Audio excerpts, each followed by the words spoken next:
განსაკუთრებული ყურადღება არის მინიჭებული ზანგეზურის კორიდორის საკითხისადმი, მის გახსნის საკითხისადმი და ამავდროულად საქართველოს მთავარი ფუნქციის შესაძლო დაკარგვის საკითხის მიმართაც. სხვადასხვა ტიპის ვერსიები და მოსაზრებები ვრცელდება, ნაწილი წერს, რომ საქართველოს როგორც საქართველოს ფუნქციის შეთავსება თუ გაქრობა შეუძლებელია იმ შემთხვევაშიც კი თუ თქვათ ეს ზანგეზურის გზა გაიხსნება. მეორე ნაწილი ფიქრობს, რომ დაკარგავს იმ მთავარ ფუნქციას, ამ ტრანზიტის ფუნქცია და ეკარგება ქვეყანას და ამით ძალიან დიდი დანაკრისი მიადგება ქართულ ეკონომიკას და არა მხოლოდ. ამ მიმართულებით ჩვენ რა შეგვიძლია ვთქვათ, რამდენად რთულად არის ვითარება საქართველოსთვის ამ შემთხვევაში და რამდენად გამოჩნდა აქედანაც, რომ ჩვენი ქვეყანა ყველაზე მეტად მოწყვლადია ამ რეგიონში. ხო, ეგ ლოგიკური აზრია, რომ სრულიად ჩვენი ფუნქციის ჩანაცვლება იქიდან გამომდინარე, რომ ის კორიდორი ერთი დრო ჭირდება, მის ამოქმედებას მერე გამტარუნარიანობა ნაკლები იქნება, მერე იქიდან თქვათ ზღვამდე მისვლა, თან იმ ინფრასტრუქტურის აგება, რომელიც ჩვენზე გამავალი, მათ შორის ენერგეტიკული ხაზებია, მათ შორის ნავთობსადენი და ასე შემდეგ, ხო? ამ ყველაფრის აწყობას დრო, ფული ჭირდება, რა თქმა უნდა, ეს არ არის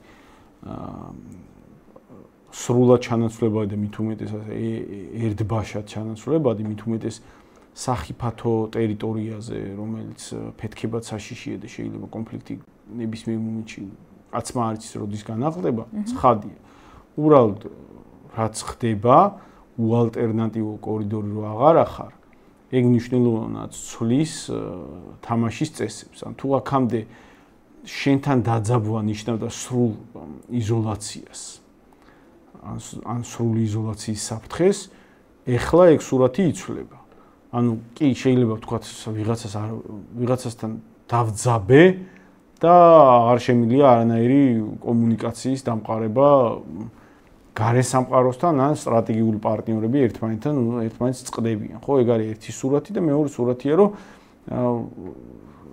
ტრანზიტის აუცილებელი ტრანზიტის რაღაც ნაწილს პრობლემა არ შეექმნება, მაინც გაგრძელდება და დაძაბულობა შესაბამისად ბევრად მარტივის ნაბიჯი ხდება. მით უმეტეს ასეთ ალტერნატივაზე ფულის და ძალისხმევის დახარჯვა ლოგიკური мотиваცია, კი, ამას ჭირდება დრო, ფული და ძალისხმევა, უბრალოდ გამტარუნარიანობის გაზრდა, ინფრასტრუქტურის აგება, ამაზე სავარაუდოდ იმუშავებენ და თუ ეხლა წარმოგვიდგენია რომ რაღაცა მასშტაბია იქ ეფექტურობის ამ კორიდორის მოსალოდნელი, ამ მასშტაბის ზრდაზე დაიხარჯება მნიშვნელოვანი რესურსები, სავარაუდოდ თუ ასე გაგრძელდა პროცესები და იქ რაღაცა თქვათ ჩარევა არ მოხდა პროცესების შეცვლის მიზნით, მაგალითად რუსეთმა რაღაც ალტერნატიული ისეთი ნაბიჯები არ მოახერხა და გადადგა, სადაც სომხეთი მაგალითად შეცვლის ამ პოლიტიკას, რომელიც აწარმოებს. თლიანობაში რო თქვათ, აი რა ხდება, რა მოცემულობასთან გვაქვს საქმე.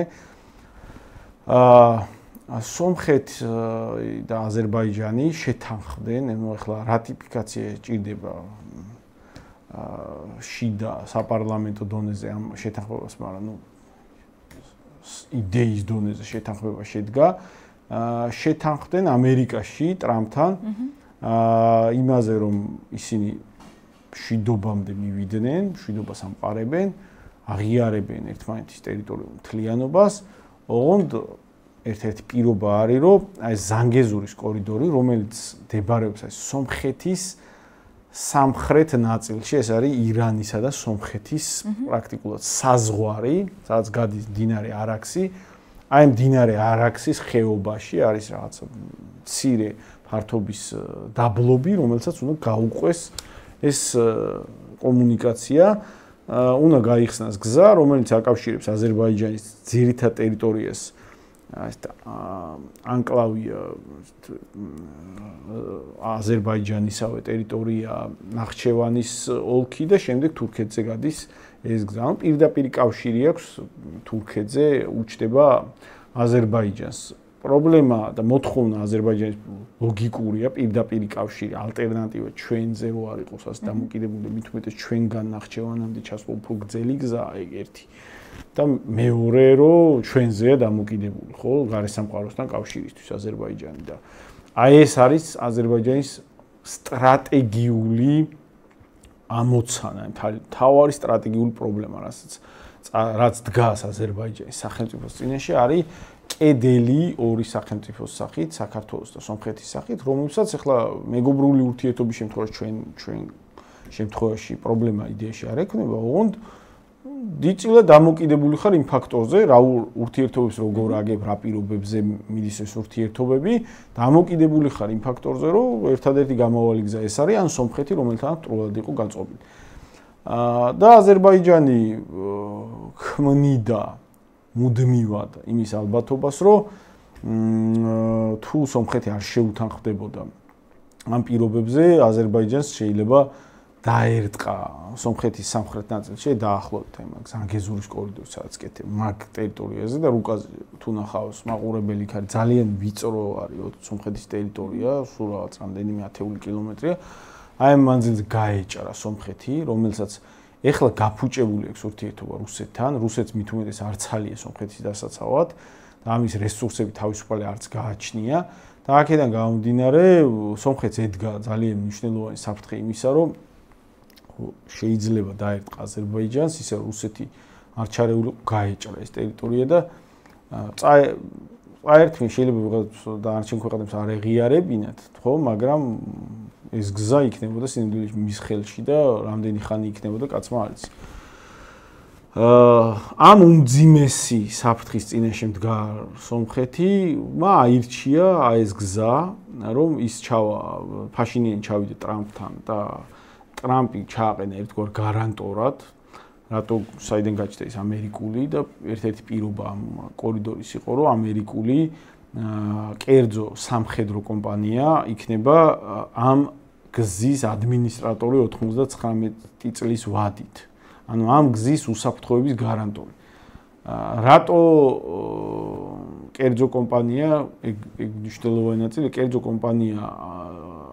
კერძო კომპანიის შემთხვევაში რაიმე დარტყმა თუ მოხდა ამ თქვათ ამ გზაზე ან მისი ადმინისტრირების მწარმოებელ ჯგუფზე ამერიკას არ აქვს ვალდებულება პირდაპირ სახელმწიფოებრივი ვალდებულება ამას ჩაერიოს. მის ნებაზეა დამოკიდებული და ყველას ესმის, რომ ამ ტერიტორიაზე ამერიკა თურქეთმა და აზერბაიჯანმა რაღაც მომენტში თუ გადაწყვიტეს, რომ დარტყმა განახორციელონ, ამ ტერიტორიაზე ამერიკა სამხედრო ჩარევას ვერ დაიწყებს და არ დაიწყებს. ანუ მას ამის სათანადო იმ ხარისხის мотиваცია არ ექნება, რომ მოდი აქ ხა თურქეთს ომი დაუწყო, თურქეთის ტერიტორია გავჭრა და იქამდე მივახციო, ხო?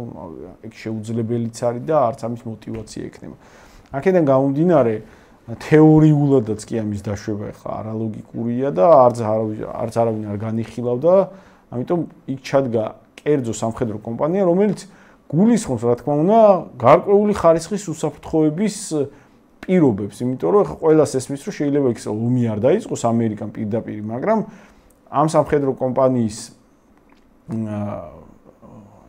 უსაფრთხოებაზე რომ მოხდეს და მის ხელთ არსებულ ადმინისტრირების ქვეშ არსებულ გზაზე რომ მოხდეს დარტყმა, ამერიკას რეაქცია განსაკუთრებით ეხლა, როცა ტრამპმა ასეთი რიხით და საზეიმო ვითარებაში გახსნა ეს თემა, გადაჭრა ეს თემა, ამერიკას ექნება რეაქცია პირველ რიგში ეკონომიკური და პოლიტიკური. ცხადია, ეს რეაქციაც შეიძლება შორს იყოს იმისგან, რომ რაღაცა მომაკვდინებელი დარტყმა აღმოჩნდეს აზერბაიჯანისთვის და მით უმეტეს თურქეთისთვის და აქედან გამომდინარე ეს ფაქტორი არ ამგონია შეიძლება განხილული იქნეს როგორც რაღაც მყარი ხანგრძლივი 10 წლეულებზე გაწელვადი გარანტია, მაგრამ მოკლევადიან პერსპექტივაში, როცა ჯერ ცხელია ეს გადაწყვეტილების მნიშვნელობა, გადაწყვეტილების მშვიდობის შეთანხმების დადების მნიშვნელობა, მოკლევადიან პერსპექტივაში ის ითვალისწინებს, რომ მხარეები მოერიდებიან რაიმე დაძაბულობას, მით უმეტეს გაურკვეველია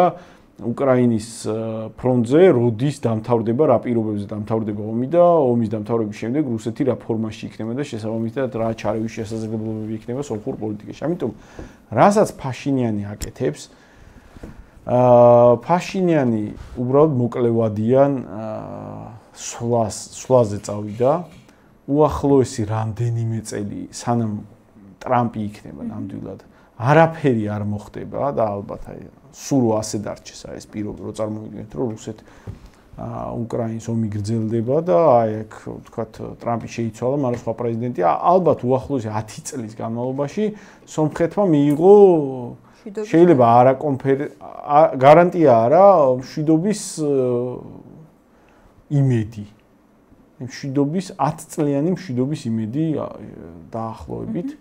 ეხლა სომხეთმა მიიღო და ეს 10 წლიანი სტაბილურობის იმედი მნიშვნელოვანია იმისთვის, რომ მოისუნთქოს სომხურმა საზოგადოებამ და პოლიტიკურმა ელიტამ და რაღაცა შემდგომი უფრო ხანგრძლივი სტაბილურობის გარანტიები ეძებოს.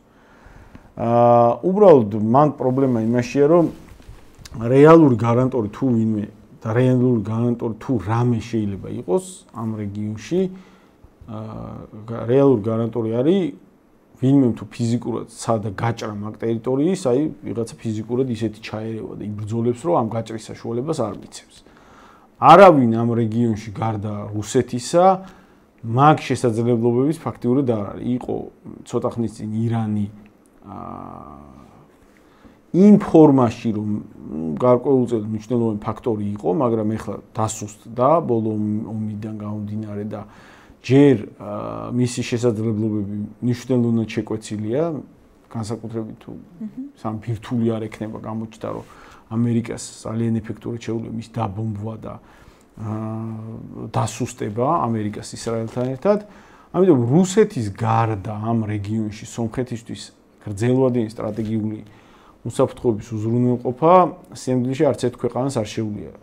რუსეთი ამ ეტაპზე ბუნებრივი ობიექტური მიზეზებიდან გამომდინარე ომშია და არცალია არ აქვს შესაძლებლობები თანდათან დროებით ამოვარდნილია იმ შესაძლებლობიდან, რომ ეფექტურად ჩაერიოს ამ ნაწილში და სომხეთი, სომხეთს რო სხვა პოლიტიკა ეტარებინა, თქვათ, აქტიური თანამშრომლობის რუსეთთან კოოპერაციის პოლიტიკა ეტარებინა, შეიძლება რუსეთს მოეხერხებინა უფრო მეტი ჩართულობით უზრუნველყო ამ პირობებშიც კი სომხეთის უსაფრთხოება, მაგრამ სომხეთში მოვიდა პროდასავლური ფაშინიანის ხელისუფლება, რომელიც მოკლევადიან ბევრად სარისკო პოლიტიკას არჩევს გრძელვადიანი სტრატეგიული უსაფრთხოების უზრუნველყოფის საპირწონედ.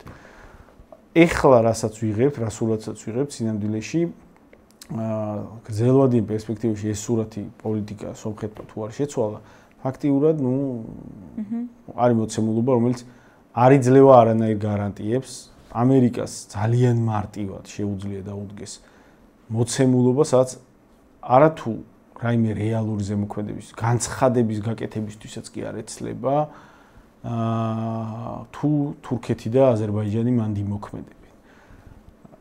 თურქეთი და აზერბაიჯანი დაელოდებიან მომენტს, როცა დაინახავენ, რომ ამერიკას ამისთვის არცალია, პირობითად რო წარმოვიდგინეთ, ტაივანში დაიწყო ომი. და ჩინეთი ტაივანის დაბრუნებას ცდილობს. დაიძაბა გეოპოლიტიკური ვითარება, შიგნით ძალიან უკმაყოფილო მოსახლეობა, მათ შორის უკმაყოფილო მოსახლეობა ეკონომიკური ომებით, რომელსაც ამერიკა აწარმოებს, ხო? ამ ვითარებაში ამერიკას შეიძლება ძალიან მარტივად, უბრალოდ იმისი პოლიტიკური ნებაც კი არ ქონდეს, რომ ამი განცხადებით მაინც დაეხმაროს სომხეთს და მაქსიმუმი შეიძლება სულ განცხადება იყოს. ამიტომ ეხლა რასაც გააკეთებენ თურქეთი და აზერბაიჯანი, ისინი უბრალოდ დაელოდებიან მომენტს, როდის შეიძლება დაარტყან სომხეთს და გაჭრან ეს ტერიტორია. ხანმოკლე მშვიდობა გამოყენებული იქნება სომხეთის მიერ იმისთვის, რომ მოიძიოს, იდეაში უნდა იყოს გამოყენებული იმისთვის, რომ მოიძიოს უფრო ხანგრძლივი და სტაბილური მშვიდობის გზები, აზერბაიჯანის და თურქეთის მიერ გამოყენებული იქნება იმისთვის, რომ ეძებოს გადამწყვეტი, ეფექტური ხელსაყრელი მომენტი.